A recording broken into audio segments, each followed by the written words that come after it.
Our next segment is our Bookster segment. Bookster is a site for book lovers and much more. Joining us here in studio is Dr. Debbie Almontaser. She's CEO of Bridging Cultures and author of Leading While Muslim. We also have Sultan, the campaign manager of Manny, Alicandro for Public Advocate. Welcome to you both. Thank you. Welcome. Thank you for having us. So Debbie, first, why do you tell us a little bit about your book? Tell us about the book. Absolutely. So the book Leading While Muslim was actually inspired by my own personal story. I'm the former principal of the Khalil Gibran International Academy, which is the first dual language public school in the United States, right here in the heart of New York City, to teach Arabic language. And so I underwent a great deal of controversy and scrutiny. I was attacked by right-wingers and actually forced out of my position. And basically, years later, in my PhD program, I decided to see if there were other American Muslim principals in public education who had experienced anything similar or not. And so what I decided to do was look for American Muslims. There weren't enough in New York City, and I had to go nationally and do this. And the objective of the study was to actually see whether or not the political discourse, which what we see happening all the time, the global events, unfortunately, that are always happening, and the media coverage of Islam and Muslims was affecting their leadership and spirituality. And of the 14 people, some were affected more than others in both leadership and spirituality. So if I was a leader today and picked up your book, what is your hope for that particular leader to get out of the book? So my hope for anyone picking up this book is to form solidarity for American Muslim principals in public education. They are working in silos because of their identities. They face discrimination. They face microaggressions, and they don't really have a support network. So I would love this book to fall into the hands of a superintendent or an administrator at a district or the state education secretary in every state to see that there is importance of actually providing these leaders with the support and understanding because of who they are as Muslims. And so when you say you were forced out, I don't think anyone would ever want to see, a strong, smart, good leader forced out of any position.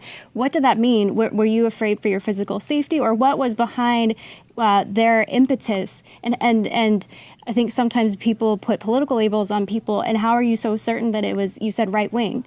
Oh, definitely. It was right wing because it was a concerted effort that actually the New York Post was involved.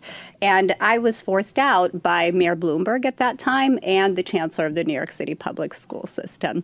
So they capitulated to these right wing neoconservative views that I was actually an Islamist. I was going to indoctrinate children to become homegrown jihadist, which was absurd. And because of this concerted effort, they actually, unfortunately, caved and pandered and forced me out of my position. Can you tell us looking back at your leadership experience in that role, what was one of the moments that you knew that, hey, I am getting this voice from the right side of things as a woman?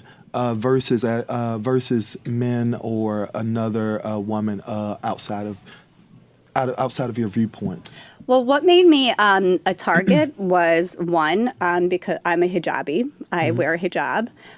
But I think even bigger than that, what made me a target was the fact that I was so well integrated into American society. I was respected both in the field of education, in the interfaith world, very civically engaged. And what these people feared the most was that today we have the Khalil Gibran in New York City, and then we were going to have it spread all over the country. And so what they wanted to make sure was to ensure that my leadership was not expanded in public education, and that's why they went after me. So I want to pull Oz into the conversation. So Oz is a Republican. He's Muslim. He's been, he was a surrogate for President Trump in 2016. So he supports Republican policy. So Oz, what's your take on what happened with her case, and what's been your experience as a Muslim leader in the U.S. as well? Would you say that you've had similar experiences? Yeah, I mean, I think the challenge we have is that, we're the new kids on the block, right? At first it was the Irish, then it was the Italians, then it was blacks, then it was Jews, and now it's us. And you know, I get it as much from the left. I mean, I'm consistently called an Uncle Tom. I'm consistently told that, you know, we don't have the right to have these views. And there's consistent attacks, whether it's on Twitter or Facebook or other platforms, similar to what you experience. I've tried to publish a book 2 years ago talking about the diversity of Muslims in the United States, and I could show you the rejection letters from publishers. These are all liberal publishers who are telling me, I'm like, look, there's a diversity of Muslim people, and they're like, no, there's not. You don't understand Muslims. I'm like, please, tell me more about my people, right? So I think there's these types of challenges. And then, you know, the secondary challenges are, too, you talk about Mayor Bloomberg. We don't necessarily have a lot of the support. You know, I'll say President Trump has started to build support by building international coalitions against terror, right? And then I myself have published, you know, on the subject of like how American Muslims need to be engaged to kind of combat these things, because we're the first line of defense. I'm in the Army Cyber Defense Review kind of talking about this stuff. We've reverse engineered ISIS processes, talked about how they leverage cryptocurrency and where those challenges are.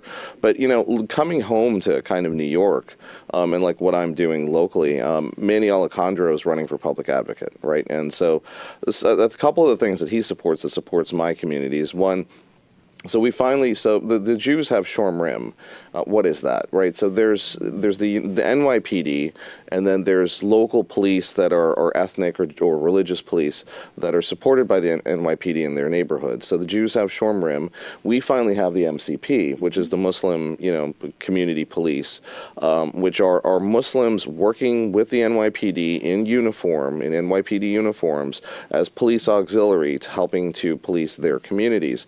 And after, you know, the murder of Imam Akunji, which we had out in Queens, and this was, you know, only a short time ago, right? And some of the other big issues that we're dealing with as New Yorkers, it's really refreshing to see that we have someone like Manny that's focused not just on issues of national security and counterterrorism, but also kind of engaging the American Muslim population. But the last thing I'll say about that too is that, you know, we've got bigger issues here in New York, right? You probably had problems with the MTA getting out here this morning. I certainly did. and I think that's the last two pieces of his platform. He's going to work with President Trump to get the money to fix NYCHA and the MTA. And I think those are gigantic things that we need to look at. And as leaders, you know, inside of our communities or working with leaders inside of our cities, whether you are on the left or you are the right, you know, inside of the Muslim diaspora, we really need to be those focused people that, you know, are not just talking to the youth of our communities and how we can kind of bring them up, but figuring out how we get them better engaged, you know, to be that next generation of folks that really kind of help push civic engagement forward. All right, well, we got to leave it right there. Thank you both for joining and All sharing your right, thank perspective. you. Thank you. And I hope people will get my book, Leading While Muslim. You can actually find it on the website, leadingwhilemuslim.com. Thank you. Thank you. Thanks. Okay.